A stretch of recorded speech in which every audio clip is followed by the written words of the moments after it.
বালিয়াকান্দির মাঠ জুড়ে মুড়ি কাটা পেঁয়াজ ওঠানো নিয়ে ব্যস্ত সময় পার করছেন কৃষকরা।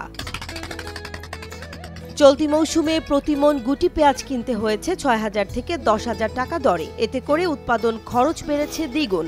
বীজ কিনে লাগাইছি ১২,০০০ টাকা মন, কিন্তু এবার বীজের দাম কম, ১৬০০-১২০০ টাকা করে বিক্রি হতেছে। আমাদের এক পাই বইছি ৪ মন ৪.৫ মন করে বীজ লাগেছে, কিন্তু আমাদের খরচের টাকা এবার উঠতেছে না। উপজেলার সদর ইউনিয়নের মোহাম্মদপুর গ্রামের কৃষক ইউসুফ মিয়া চলতি মৌসুমে শীতকালীন মুড়ি কাটা পেঁয়াজের আবাদ করেন। বেশি দামে বীজ কেনায় তার খরচ প্রায় ১ লাখ টাকা। অথচ বাজারে ভালো দাম না থাকায় লোকসানের মুখে পড়তে হচ্ছে বলে জানান তিনি। ১ লাখ টাকার মতন খরচ, আমার ২০,০০০ ৩০,০০০ টাকা উঠবেন না। এই যে ১৪,১২০০ ১৪০০ ১৫০০ ১৬০০ টাকা করে মন, এটা বেশ আমাকে পোষায়। সারের যে দাম ২৮০০ টাকা বস্তা সার কিনে এটা করা সম্ভব। উপজেলার নবাবপুর ইউনিয়নের বেরুলি গ্রামের আজিজ শেখ, মেহের আলী শেখ, সদর ইউনিয়নের শালকি মোহাম্মদ আব্দুল আজিজ সহ অন্যান্য কৃষক জানান, মৌসুমের শুরুতে ২ দফা বৃষ্টিতে বীজ পচে যায়। এতে ফলন বিঘ্নিত হওয়ায় চিন্তিত রাজবাড়ী জেলার পেঁয়াজ চাষিরা। আমি ২৪ শতক বীজ লাগাইছি, ৫২,০০০ টাকার বেতন আর সার ঔষধ দিয়ে জন খরচ দিয়ে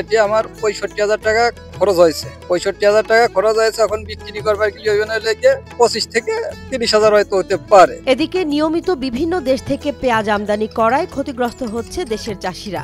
সরকার বাইরে আনলে কৃষকের চাষ করে তারা তার শক্তি রাখতে। যদি সরকার বাইরেতে মাল না আনে আমাদের এই মালগুলো ২৫০০ ৩,০০০ এর ভিতরে আমরা বিক্রি করতে পারতাম, তাহলেও কৃষক একটু বাঁচত। কৃষকে একেবারে বাস একেবারে লস, খালি লাগায় দাম আছে, কৃষির দামও হবে। আজকের বাজার ১৭০০ খুব হাই, ১৮০০ বন্ধ গেছি।